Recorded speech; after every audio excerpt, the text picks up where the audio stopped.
Welcome back to another episode of The Graduate Guide. Today we're joined by Leo. Leo, welcome to the podcast, mate. Thank you for having me. Yeah, so you are the founder of Chapter 2. Chapter 2 is a disruptive recruitment company. Talk to me about, in your eyes, what do you do and why did you actually enter this world? Yeah, why did I enter the world of talent?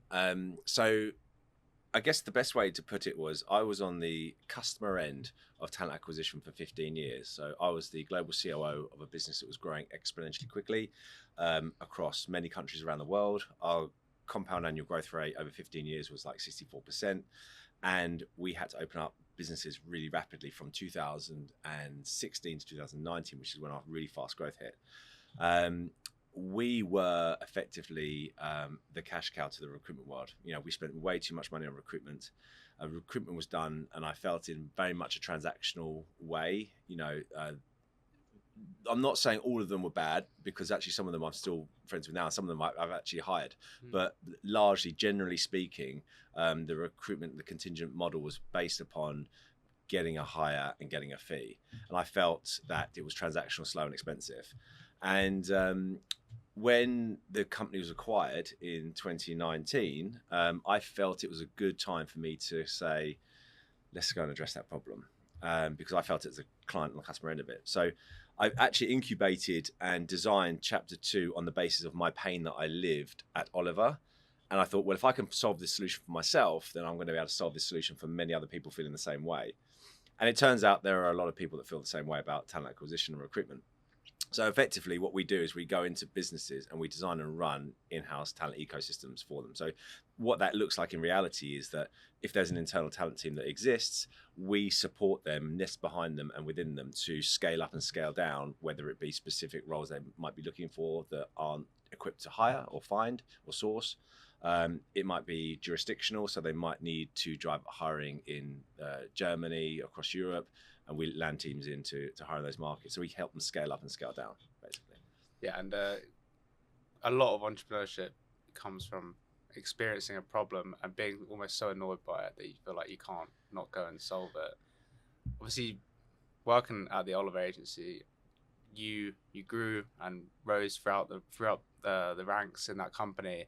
And when you were there, did you feel like you were entrepreneurial? Did you feel like you would go on to set up your own thing, or was it only when the actual problem came that you were like, okay, here we go, this is the time to do it? I've always had something within me to want to do something for myself. However, and this is not a but, this is an and, Oliver was such an entrepreneurial environment that I felt that need was getting satisfied every 18 months. I'd change my role, the company would change. So my entrepreneurial sort of desire was being fed by this fast growth company we were building and running. So I didn't feel the need to like go out and do anything. It was also because I was a partner in the company as well. And, you know, I was designing something and building something to create for, you know, to take to market at some point as well. So I felt part of that business. I felt a partner in that company. One of the things that Oliver did really, really well was it built an employee motivation incentive scheme, share scheme for its employees, and which a lot of people participated in and motivated and incentivized the people beyond the SLT to grow it. So it felt entrepreneurial and it felt like we were building a business. And it wasn't until that we were actually acquired, and I thought now's a really good time. I've been there 15 years. I felt really well trained and equipped to go and run something and build something on my own.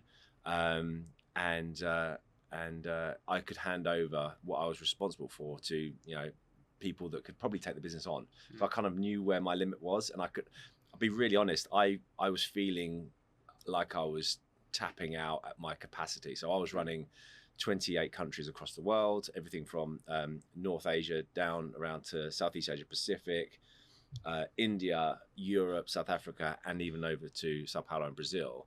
I was running teams and being responsible for those businesses and P&Ls at the top level. And it just became very, very big. So when I left, they actually cut the business up and they transitioned a guy called Jason Bayliss, who's a phenomenal COO, and he took the business on beyond where I was able to take it. So it was the right time to hand over. for me.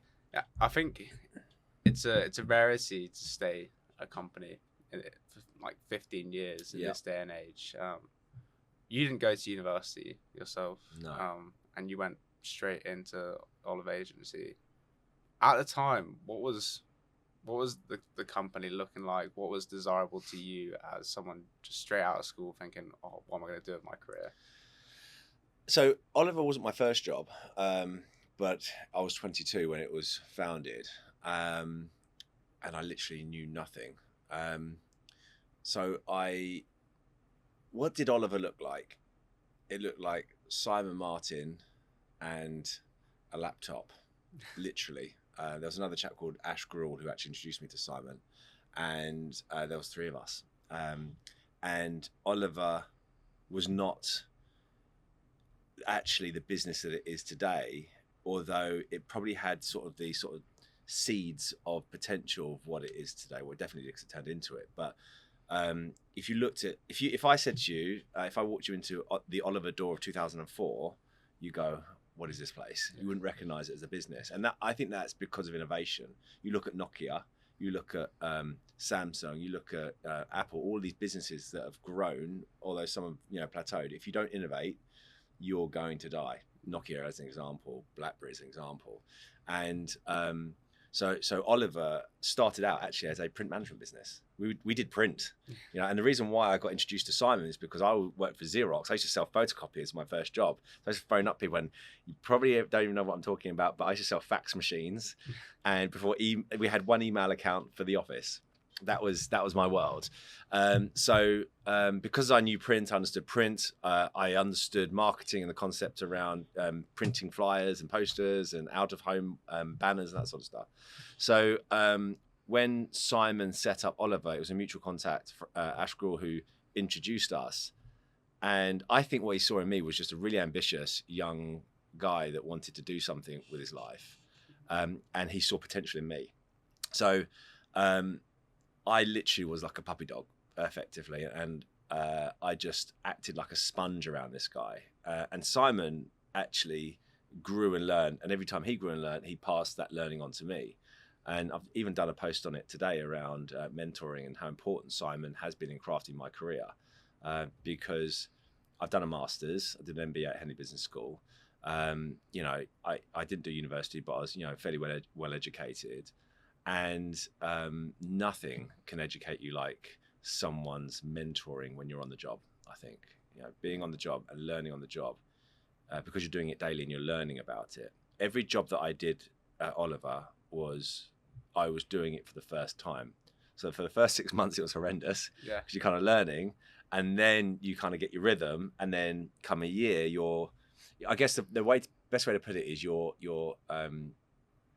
how does it go? You are consciously incompetent when you first start these things, and then you get consciously competent, and then you get unconsciously competent. I think that's how it works, like driving a car. And every time I got unconsciously competent at a job, Simon would then promote me to the next job, and I'd go through the cycle again. So I did that for 15 years. It was the most amazing education money couldn't buy. I feel really privileged to have had it. I would encourage anybody to get into a business from the ground up and work with someone who's done it before, because you just learn on the sharp end. And I think as a student, you hear about the importance of mentorship all the time, but people don't know what it actually means, like impacts it, or like what a good mentor-mentee relationship even looks like. So obviously for you, in that scenario, you were working with them, you were probably living and breathing it, being that chip on the shoulder. But throughout your life, you've probably helped a lot of people, and a lot of people have given you help to rise the way you have. And I wonder what for you does a good mentor-mentee relationship look like, and how do you actually assess how to get the most out of it, and not just take and take, or just as a mentor give and give. So I think the most important thing in any mentor-mentee relationship is trust and vulnerability. And it's upon the mentor to not take that for granted, and it's upon the mentee to be able to be open and transparent and humble and be able to be themselves and honest, because if one's got their guard up, it just won't work, you know. So, you know, my personal experience was that Simon started as a boss in 2004 with me. By 2006, we were friends, and we became close friends ever since. And he was the best man at my wedding, and he's my best mate. You know, that is probably the best you can ever get when it comes to mentoring. I've got, you know, the absolute best. And I actually struggle because I've tried to do a lot of mentoring with people, and it's something that you cannot force. So, you know, some people think, oh, because I'm a manager and I've got this experience, I should do mentoring. But actually, sometimes people aren't great at it, so they shouldn't do it. And while, you know, we might have a good relationship, if I sat in a room with you and talked to you about your career, unless we could connect on that sort of level where you trusted me and I felt comfortable talking to you, it would just be a meeting. It literally would just be a meeting. And I've had those before. You know, I tried to mentor a few people within Oliver as we were growing the business, and the intent was there and it all was very positive and we were trying, but it just was forced. I've mentored other people and we've come in and out of relationships. I sort of dropped in, supported them on a specific issue and then dropped out again. I don't really call that mentoring. What is mentoring? It's coaching, really. It's coaching. I think there's a blurred line between coaching and mentoring. Coaching is, you know, being very specific on a specific development area. I think mentoring is more holistic. Yeah. I wonder, the type of recruitment that you do now, you don't do exactly like early careers quite yet, but you'll get people that potentially have come from a university background or have gone through an apprenticeship or just straight into a job. What have you seen to be like the differences in the makeup of a person that decision makes? I think that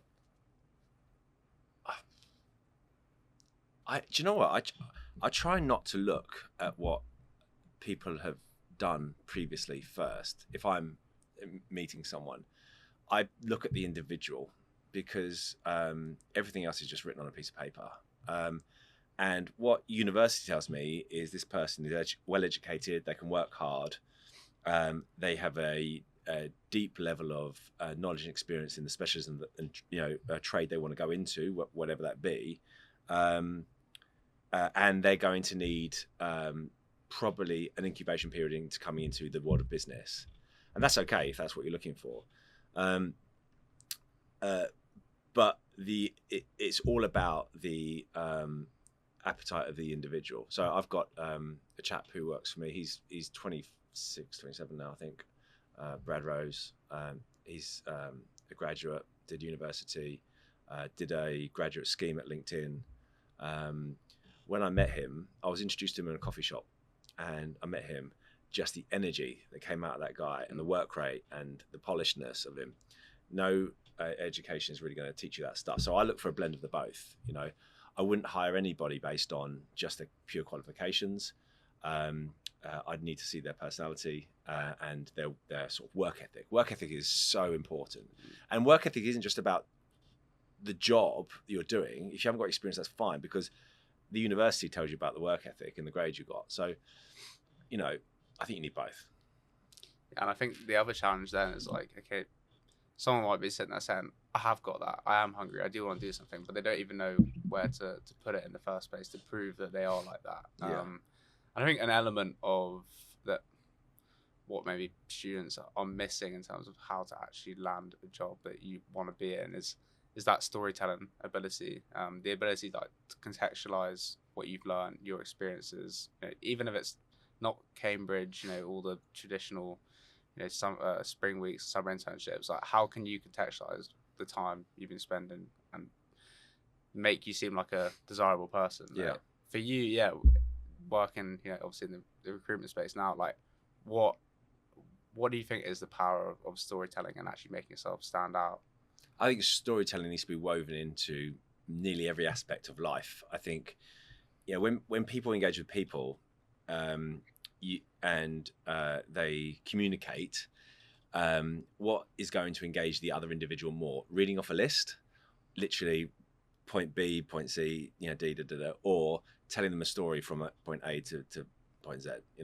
So storytelling, whether it's a business trying to articulate to a graduate that they can offer them an amazing career, or a graduate saying, I am the future leader of your company, you've got to sell it. I think storytelling is about selling, and selling is about engaging. I think we're all selling ourselves when it comes to talent acquisition and recruitment. The business is selling its company to the graduate, and the graduate is selling itself to the business.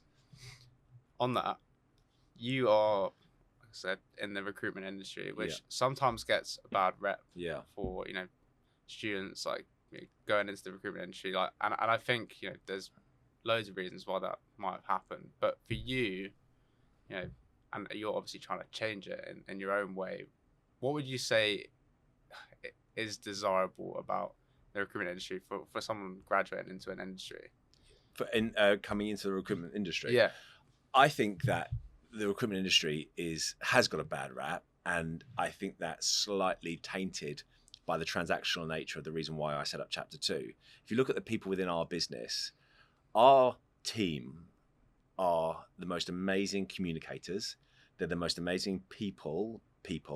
They are generally extroverts, outgoing, social butterflies. So our team events are amazing because everyone talks to each other. We all communicate really well, and I actually miss them when I'm doing meetings online.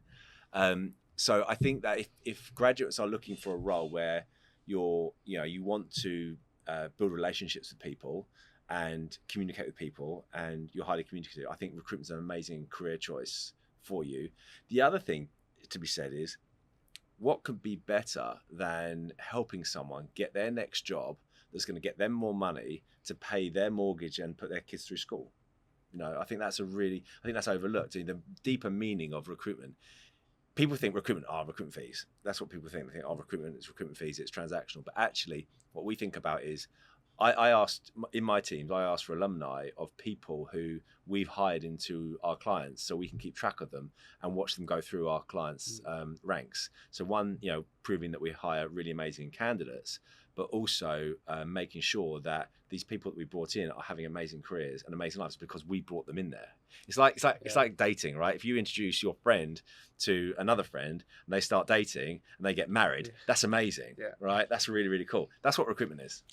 Yeah, and it's crazy that it isn't that isn't the reputation it has, because I think, like you said, in theory, it's it's a very admirable way to spend your life, helping people, live and have a career that they're getting paid well for, they love, and I think I don't know where it went wrong. Maybe it was the commission incentive, Possibly, or whatever it was, but I think if we look at how it's going to move forward and the world of work in general, what do you think companies are really looking for, in their actual recruitment from their candidates that they're getting put forward to? What is making a young person really stand out, other than work ethic, which is an obvious one, like some tangible things that a student could actually go and work on right now? I think there are a number of things. I had this conversation with a client CEO yesterday. I think that companies are looking for the next future leaders of their business. I believe recruitment to be the equivalent of like a lifetime purchase. You only really want to do it every 3 to 5 years, like, buy a car, buy a house, all that sort of stuff. Maybe even do it once ever. And companies are looking for the candidates that are going to come up through the business and stay there a long time, because those companies are going to invest more in those people. So what they really don't want to do is bring on the graduate recruitment teams, or bring on the graduates, invest in them for 5 years, only to find that they become sort of a bit plateaued and go work for the competitors after they've just invested in that person. It's an investment. It's almost criminal for someone to bring on a graduate, for them to invest in them for 5 years, and then for them to hop over to a competitor. And how can you make them see, how can that relationship, that marriage, stay fresh? So one of the ways that a lot of businesses and this CEO looks for is internal mobility. I think internal mobility is really, really key. My career was born out of internal mobility. You know, I was mobilizing myself around Oliver for 15 years. One minute I was working as a client lead. Next minute I was a group client. Next thing I was an operations director. Next thing I was sales, you know. And I think what happens is if companies bring graduates on, the job's not done when they brought them in. That's when it starts. It's like taking a VC investment. If a company takes a VC investment and they raise, you know, £50 million, they go, "Oh my God, we're amazing." Yeah. No.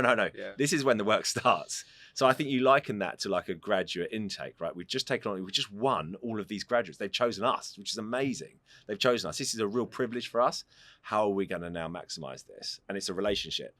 So then, you know, you got to think beyond 5, then into 10 years, going, right, these guys are probably we're going to invest in them over the next 5 years. Then they're going to potentially fatigue. Some of them are going to leave, potentially them. How are we going to make sure we keep these ones that we invest in and they become our future leaders? It's a journey. It's refreshing to see someone that's obviously doing so well within this world now, and you know, having just recently started it, you know, leading this and actually having this outlook. And I think obviously someone that bought into your mission, Stephen Bartlett, that's a big name, and I wonder how that came about and how it's actually helped with what you're building now. Yeah, he's so the investment for Stephen is phenomenal for us. He's a great guy. There's so many things to talk about with regards to that relationship. So firstly, I've known Stephen from 2019-20. We first started talking. We tried to make something work in 2021. Couldn't make something work. We stayed in touch. He contacted me in November and said, "I'm still really, really keen to get into the talent space. Let's talk." And it was quite good timing for us because, you know, we're now a global business operating fully across EMEA, but South Africa, India, and North America now as well. So I said, "Let's talk." Most of it was done on Zoom, and it was quite funny moment when we were doing the negotiation. I don't even know if he remembers this, but I tell this a lot, and I thought it was really funny. But we were doing this negotiation, right? So it's like, this is what I want, this is what you want, what you're gonna do for it, and we go back and forth about the deal, and then it went quiet, and I said to him, "Do you want to go talk to the wall?" And it sort of broke the room down a little bit. I thought it was really funny. Yeah. I don't know how funny he found it, but I found it really funny. And just kind of flipping the whole Dragon's Den thing. Yeah, exactly. And we did this deal. And I'm going to be really, really honest. Stephen is not just an investor. He is a member of our business. You know, he came to our company and did a talk about, you know, coming on board. And then any other investor would probably, "Thanks very much," left. He spent the rest of the day with our team. Like he literally said, "Can I stick around?" I was like, "You're more than welcome to stick around. This is your team now as well."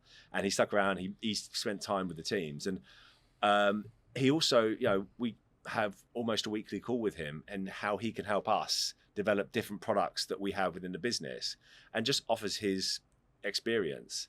And the other reason why I brought on board in this sort of marriage works is because he's got this huge platform where he can amplify our business. You know, we are a fast growth, disruptive company, but in reality, we are small. You know, we're 110 people. Yes, we are across many countries and we're growing. Our growth rate is 248% since day one. We're growing by 68% year on year. It's a great story, but we are still small. So if I want to start making noise at a higher level, I lean into somebody who's got the platform to do that. I was really excited to do it. If you said, "What would you do differently?" I would do nothing differently, because it's been very beneficial for us. And I've spoken to quite a few members now within his team on the flight group side, and it is very special, the sort of team culture he's making there, and and they don't have linear routes into that job at all. So he clearly has like an eye that most people don't have for talent, and how you both acquire them and allow them to keep growing. So yeah, what do you think it was, you know, that you maybe resonated so deeply on in regards to talent? What, you know, you sort of mentioned your attitude towards it, but what was it that really like clicked you together to become partners on this project? I think the reason why Stephen and I clicked was because he believes that people and team are the root of everything when it comes to business.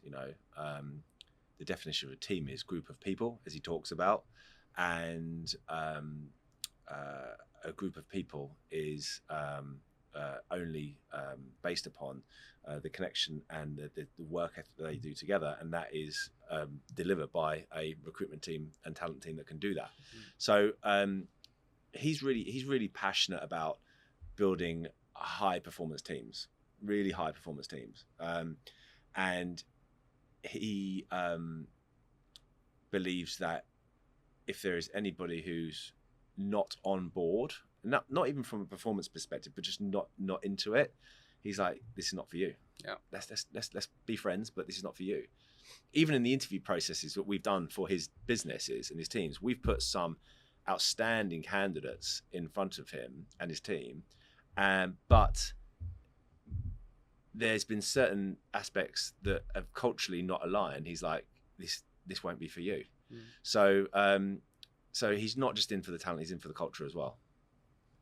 Yeah, and I think from the outside looking in, it's very easy to go like, oh, your career has just been success, promotion, start a company, scale it, all these amazing things. It seems very easy from the outside looking in, but I imagine there's been difficulties and confusion along the way. Could you talk, maybe to someone who's younger, at university or just graduate from school, thinking what should they do with their career, like about a time that was really hard for you, but you pushed through it and it was the best thing you ever did? Yeah, there's many times. So, talking about Oliver and that journey, I was constantly surrounded by people who were more experienced in their field of Adland, whether it be marketing, creative, production. They were all more experienced than me. And I had to manage these teams, and I felt like a massive imposter most of the time. And sometimes it got the better of me. Sometimes I thought, oh, why am I bloody doing this? And there are a few times when I felt like jacking it in, but I don't think any relationship is worth having if it's not worth sort of fighting for. And I literally think that jobs and business relationships, employee relationships are like marriages, right? You as long as you're in for the long haul, you'll get through the tough stuff. So there's been times where I have stood in the car park at Oliver crying, literally, because I couldn't do this or something wasn't going right. There's been times when I set up chapter 2 in probably the worst time ever, 2 weeks before COVID landed. So, it might look like on LinkedIn, it looks really, really good, but you scratch beneath the surface and there are scars and wounds there that have got me to where I am today. I have an obsession for client services. I have an obsession with building a quality team. I have an obsession for building something, building out chapter 2. That's what fires me up every day. I don't think I'm ever going to retire because I love it too much. It is my passion and hobby. I don't really have any other hobbies other than doing stupid marathon runs that I raise money for charities for, but that's basically it. So I think you've got to really love it. And when I left Oliver in 2019, at the end of 2019, I was well-paid job. I was the fabric of that company. I knew everybody knew me. It was brilliant. And I quit it all to do this thing called Chapter 2, which was a presentation at the time, an idea I had. COVID landed into the world. The people that were going to support me in that business pulled out, and I was cut adrift, and I was effectively just left me in a presentation. I said, I'm going to give it till October, November, December, last quarter of the year to see if I can get this off the ground. In June 2020, COVID landed. So then COVID landed, which was horrific. So nobody was hiring. So the story goes, I quit my job at Oliver. I started this job called Chapter 2. I'm not known in the industry. I had no black book, no relationships, no nothing. So it was all cold. Everything was cold, cold sales. Then, not if that was hard enough, doing cold sales with no network, COVID lands on your lap, and nobody's hiring, everybody's furloughing, and just the bottom has fallen out of the economy. So went through a dark time then. I remember talking. Simon has always been my mentor. He's on the phone to me. We're Zoom chatting.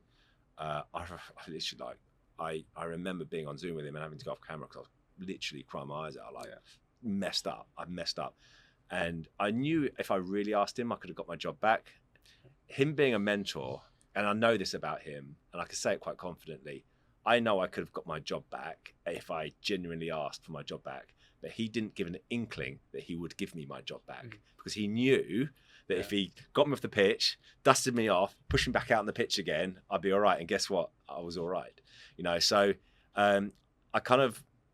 he didn't let me think I had that safety net to use or cord to pull because he knew best. Now, if I did fall, he would have caught me and he would have said, come back to Oliver. But that was really dark. That was really tough. And I can remember this so clearly now. Like I literally had to go off camera because I was a bawling mess. And I was embarrassed for myself. So that was tough. And in running a business, everyone expects you to have all of the answers, and you generally don't most of the time. You genuinely don't. The amount of times I have people call me and go, "Have you got just a minute?" I was like, "Well, I have. It's not going to be a minute. It's going to be half an hour." And I've got 9 people that report into me, and all of them call me and say that pretty much. There's 4.5 hours of my day gone. So, and the buck stops with you as well. The buck stops with you. So when you're sitting in front of clients, you've got to find the solution. So. Yeah, it's not easy, if I'm honest with you, and it takes resilience. The one thing I'd say, the one ingredient that any graduate coming into the world of business, if they really want to be successful, the one ingredient you need that potentially the university world hasn't prepared you for is resilience. Genuine, hardcore, like brutal resilience. That you get knocked and you get kicked, and then you think, well, someone's gonna help me up, and then they just kick you again. That's what you need to really succeed, because it can be crap, and we've done well. I think that I'm really proud of the team. I'm really proud of what we've done. I want to do a lot more. I'm not even thinking of slowing down yet.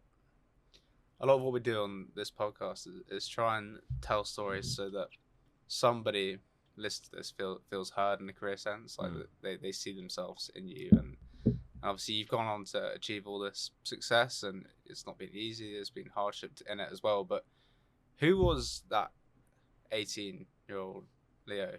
What kind of person was he? The 18-year-old Leo was a highly competitive, slightly naive, career-oriented individual who always aimed for the next job, effectively. So, when I was 18, I was a customer service exec, and I wanted to be a sales manager. And sales manager was then I had to plan to be a sales director, and that was I always had what I thought I wanted to do. Now, I never ended up being a sales director, but I think forward momentum was a thing that always got me going. I'm definitely not the smartest cookie. I listen. I'm empathetic. I'm humble. I think that anyone who's 18, do you know what? You act like a sponge.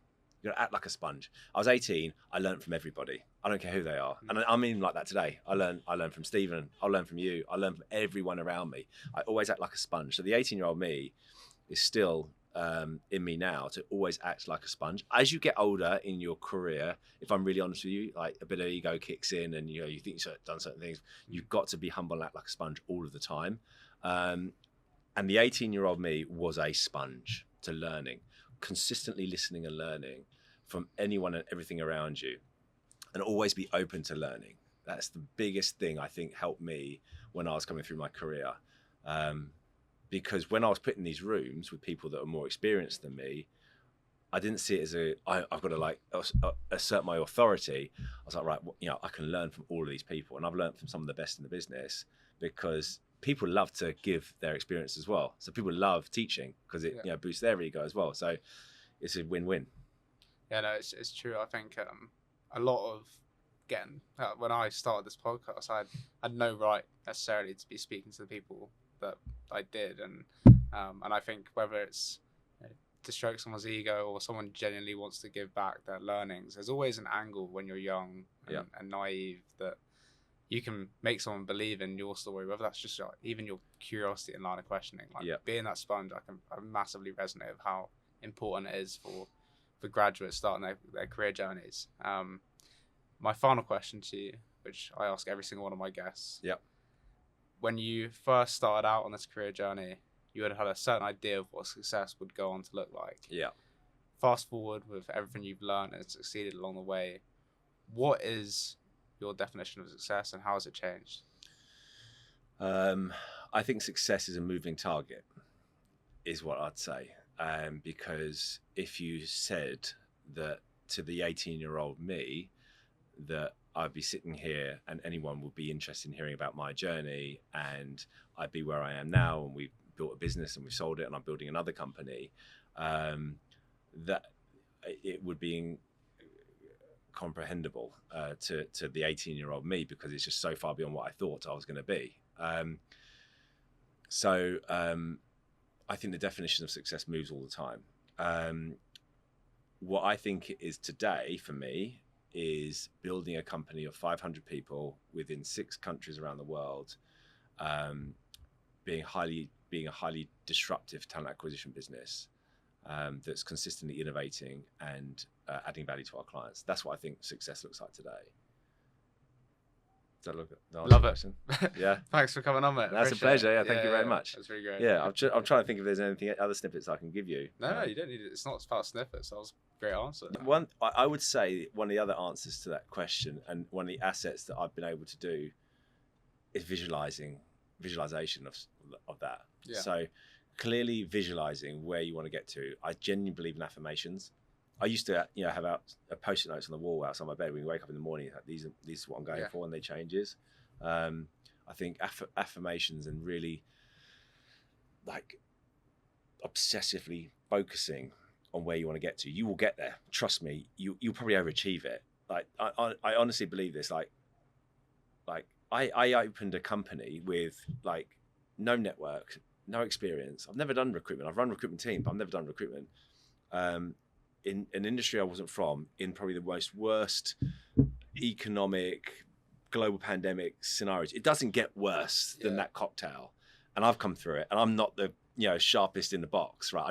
I've worked my ass off, and I grind, I'm shrewd, I network, and I hustle. And I think that's really, really important. Like, you don't have to have the best grades. I had the worst grades. I had the worst grades ever. I had, in my GCSEs, I was predicted, and I shouldn't say this because my wife, like, it's embarrassing. I was predicted straight E's and 2 G's at my GCSEs. It was that bad, and you can put that on record. But like, my mum and dad absolutely, pardon my language, shit themselves because like our son's going nowhere, and put me into like homeschooling, Saturday morning schooling, just to get me, because the next stage of what I had to get to was college. I needed 4 C's to get into business college. I got 4 C's and a D. I dropped all the other subjects, like, let's get the 4 C's. Let's focus on these 4 C's, right? Let's just get these. And I got the 4 C's. I got into the business world. And then I started to realize my motivation. And that's because I had no motivation for school. I had no motivation for it. And my son is exactly the same. It scares me because my son is a carbon copy of me.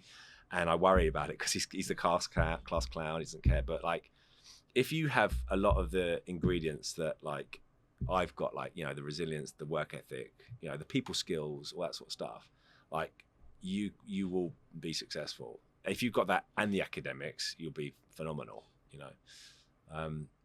But yeah, I think one of the things I would actually say to your listeners is like, there's a huge amount of pressure these people are under because they've got to get certain grades, they've got to get certain qualifications, but there also is another way.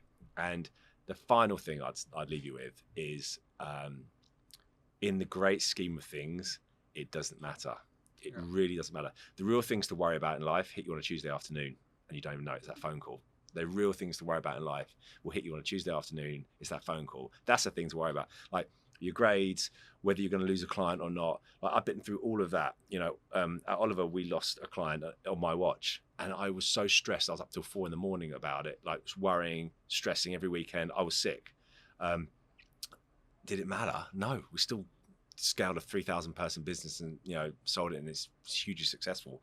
But at that point in time, it was totally consuming to me. Now, if I myself could go back to that person that was doing that job then and say, don't worry about it, I would do, because in the grand scheme of the world, it doesn't matter.